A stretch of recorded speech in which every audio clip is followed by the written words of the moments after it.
Assalamualaikum warahmatullahi wabarakatuh, sahabat beriman. Salat adalah perintah Allah Subhanahu wa Ta'ala yang merupakan salah satu rukun Islam. Salat wajib dikerjakan oleh laki-laki dan perempuan. Namun bagi perempuan ada keistimewaan sendiri. Ia bisa tidak mengerjakan salat pada waktu tertentu, yaitu menstruasi. Di luar itu, salat menjadi wajib baginya. Walaupun begitu, ada kondisi ketika salat seorang wanita yang tidak diterima oleh Allah Subhanahu wa Ta'ala. Seperti apakah ciri wanita yang tidak diterima salatnya oleh Allah? Ini dia ulasannya. Ketika azan sudah berkumandang, para hambanya berbondong-bondong menuju rumah Allah Subhanahu wa Ta'ala, mengambil air wudhu, membentuk saf di belakang imam dan melaksanakan kewajiban sebagai umat muslim, yakni bersujud kepada Allah, berkomunikasi dengan Rabb dengan berdialog hingga imam mengucapkan salam dan salat pun akhirnya usai. Manusia pun kembali ke aktivitas masing-masing.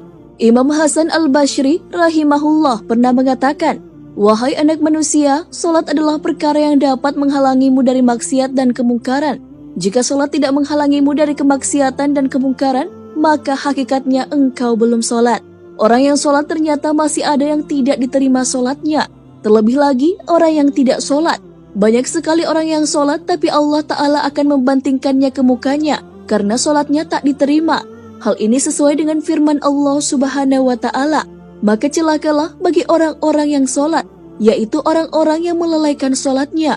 Quran Surah Al-Ma'un ayat 4 hingga 5. Agar sholat bisa diterima, kita perlu tahu tanda-tanda diterimanya sholat.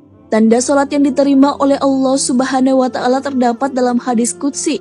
Allah berfirman, "Sesungguhnya aku hanya akan menerima sholat orang-orang yang merendahkan dirinya karena kebesaranku, menahan dirinya dari hawa nafsu karena aku, yang mengisi sebagian waktu siangnya untuk berzikir kepadaku, yang melazimkan hatinya untuk takut kepadaku, yang tidak sombong terhadap makhlukku, yang memberi makan pada orang yang lapar, yang memberi pakaian pada orang yang telanjang, yang menyayangi orang yang terkena musibah, yang memberikan perlindungan kepada orang yang terasing. Kelak cahaya orang itu akan bersinar seperti cahaya matahari. Aku akan berikan cahaya ketika dia kegelapan. Aku akan berikan ilmu ketika dia tidak tahu. Aku akan lindungi dia dengan kebesaranku. Aku akan suruh malaikat menjaganya. Kalau dia berdoa kepadaku, aku akan segera menjawabnya.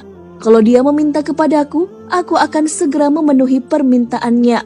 Perumpamaannya di hadapanku seperti perumpamaan syurga Firdaus."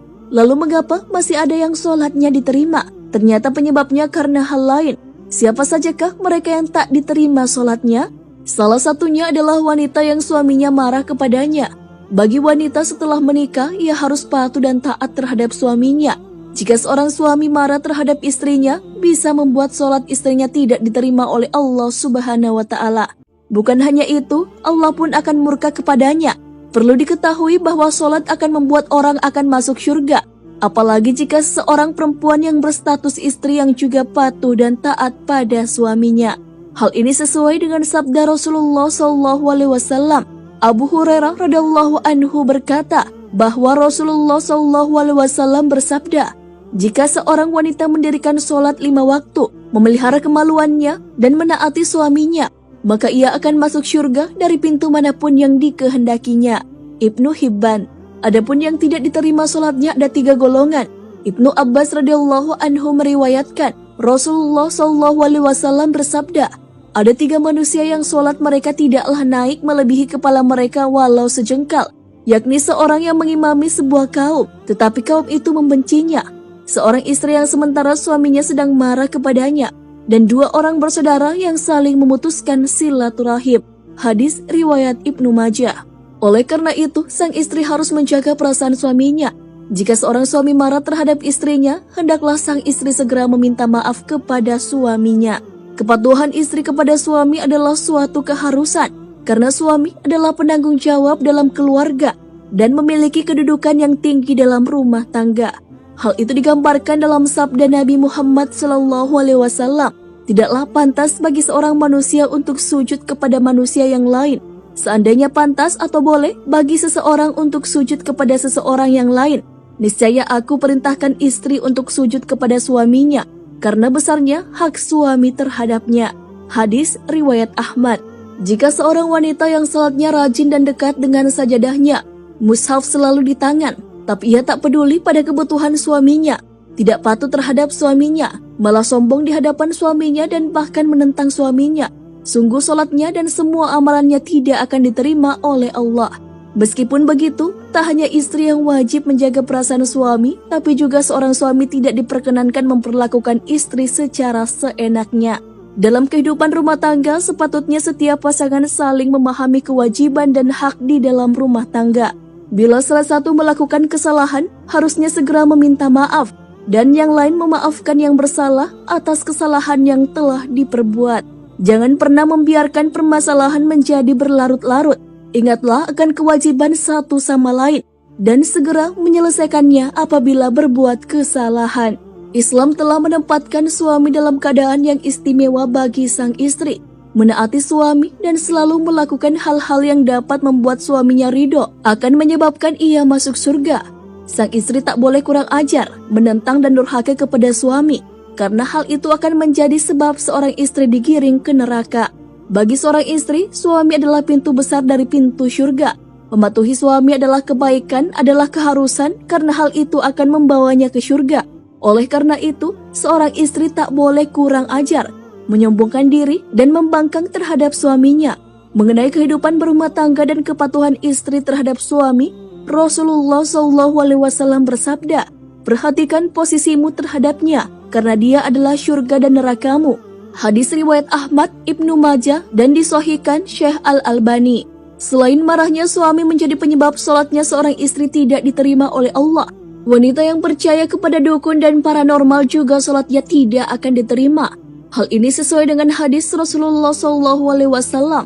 Siapa mendatangi tukang tenun atau dukun paranormal, kemudian dia membenarkan perkataannya, maka tidak diterima salatnya 40 malam.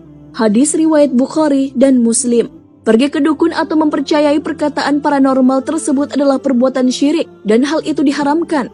Tentu saja, umat muslim diharamkan untuk melakukan perbuatan syirik yang berupa berdoa kepada penghuni kubur atau meminta bantuan kepada penghuni kubur untuk meminta kesembuhan. Walaupun sebagian orang mendapatkan manfaatnya, biasanya penyakit yang datang itu adalah perbuatan syaitan yang menggodanya, sehingga manusia bertanya kepada dukun atau paranormal. Ketika mereka bertanya, setan sudah tidak mengganggunya lagi. Seorang muslim pergi kepada dukun atau paranormal untuk bertanya perihal jodoh atau sesuatu yang akan terjadi di antara suami istri nantinya, perihal cinta, kesetiaan, permusuhan, perceraian, dan sejenisnya. Hal dilarang karena hal-hal tersebut perihal gaib yang hanya diketahui oleh Allah Subhanahu wa Ta'ala. Sihir yang juga erat kaitannya dengan perdukungan juga termasuk ke dalam perkara yang diharamkan dan tentu saja membawa pada kekafiran. Hal ini dijelaskan lewat firman Allah Subhanahu wa Ta'ala dengan perumpamaan dua malaikat, sedang keduanya tidak mengajarkan sesuatu kepada seorang pun sebelum mengatakan, "Sesungguhnya kami hanya cobaan bagimu, sebab itu janganlah kamu kafir." Maka mereka mempelajari dari kedua malaikat itu apa yang dengan sihir itu mereka dapat menceraikan antara seorang suami dan istrinya, dan mereka itu ahli sihir, tidak memberi mudarat dengan sihirnya kepada seorang pun, kecuali dengan izin Allah Subhanahu wa Ta'ala. Dan mereka mempelajari sesuatu yang tidak memberi mudarat kepadanya dan tidak memberi manfaat. Demi sesungguhnya, mereka telah meyakini bahwa barang siapa yang menukarnya kitab Allah dengan sihir itu, tiadalah baginya keuntungan di akhirat, dan amat jahatlah perbuatan mereka menjual dirinya dengan sihir kalau mereka mengetahui. Quran Surah Al-Baqarah ayat 102. Nah, sahabat beriman, itulah wanita yang tidak diterima sholatnya karena beberapa hal, terutama membuat marah suami terhadapnya, maka akan mendatangkan murka Allah dan tentu saja sholatnya tidak akan diterima. Selain itu, jika pergi ke dukun atau ke paranormal dan meyakini hal yang dikatakan, tentulah sholatnya juga tidak akan diterima dalam jangka waktu 40 hari. Semoga kita selalu dijauhkan dari hal-hal tersebut, agar sholat yang dikerjakan tetap diterima oleh Allah Subhanahu wa Ta'ala. Wallahu a'lam bishawab. Assalamualaikum warahmatullahi wabarakatuh.